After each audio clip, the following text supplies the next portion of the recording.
Local, late-breaking. This is WTVA 9 News.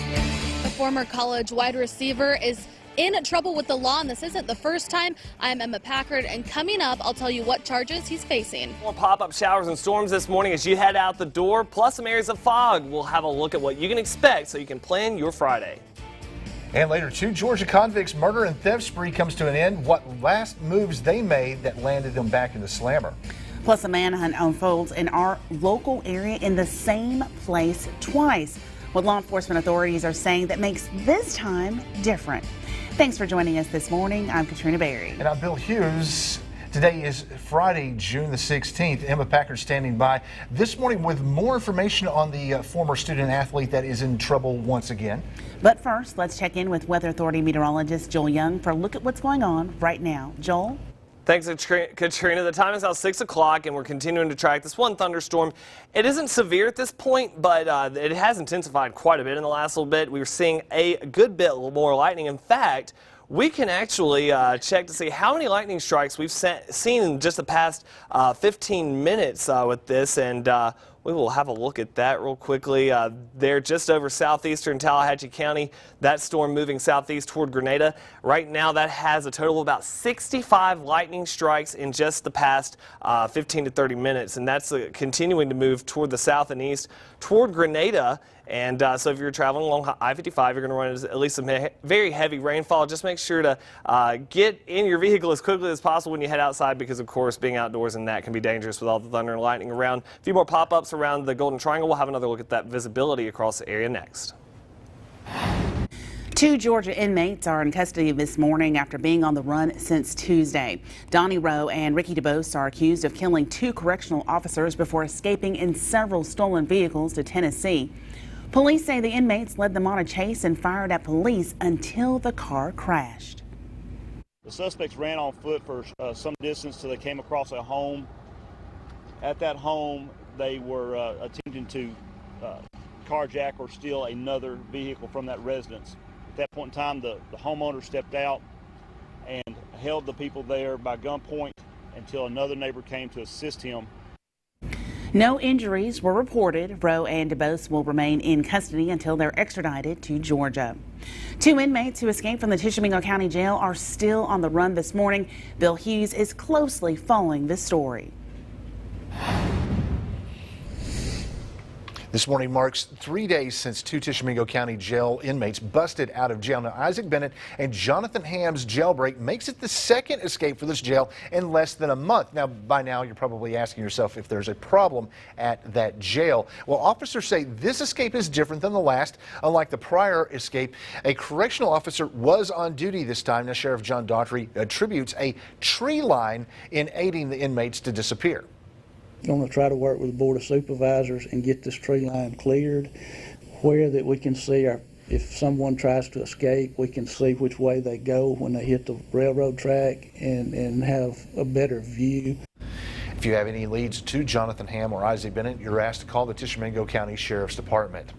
An investigation picks up this morning after discovering an Alabama inmate dead inside of a cell. And Lamar County Coroner Alan Chandler does not find any signs of wounds on the body. Now officials say the body of 32-year-old Christopher Reel was found alone on June the 3rd. Now his body has been sent to Huntsville for an additional autopsy. Katrina? Thank you, Bill. The suspect in the Waffle House shooting sits behind bars this morning with murder charges. Nicholas Pack of Verona originally faced charges of aggravated assault. However, one of the victims died. Tupelo police tells us that he was 30-year-old Mackenzie Smith. We're waiting on police to tell us how many times that Smith was shot, and we're working this morning to understand what caused the argument. Several residents and business leaders tell us their thoughts on the shooting. We were closing at 12 that night. And they, left, but I know they said that they had heard shots and, the shots were fired. But I told them to not, go out the store at the time. People just need to, chill a little bit, too many people are getting shot for no reason. Police have not determined a motive, and the suspect's bond was set at $3 million. We're waiting to find out this morning how much more time a former escaped inmate will face. We do know that David Glasgow has been found guilty in a sexual battery charge of a child. 38-year-old Prentiss County man is sentenced to 35 years in prison with no parole. Now, Glasgow was recently captured in Colbert County, Alabama. He and 2 other inmates were on the run after a jailbreak earlier this month. A 71-year-old man is in custody this morning with a child molestation charge. According to the Prentiss County jail roster, Troy Horde is charged with a 1 count of touching a child for lustful purposes. A former Mississippi State football star is out on bond this morning. WTVA's Emma Packard joins us live with those details. Thanks, Bill and Katrina. Yeah, the former college athlete is Darunya Wilson. Now, he was a wide receiver at Mississippi State. Now, Wilson was arrested Wednesday night by Oktibbeha County deputies and was charged with disorderly conduct, driving with a suspended license, no proof of insurance, and possession of a misdemeanor amount of marijuana in a motor vehicle. Now, we're told Wilson was arrested due to warrants for another incident earlier this week. Right now, he is free on a $2,000 bond, and he is expected in justice court on August 2nd. Reporting live, I'm Emma Packard, WTVA 9 News Today.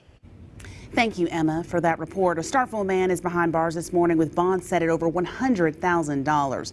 Oktibbeha police say Reginald Combs attempted to run on foot after a traffic stop. The chase was short-lived.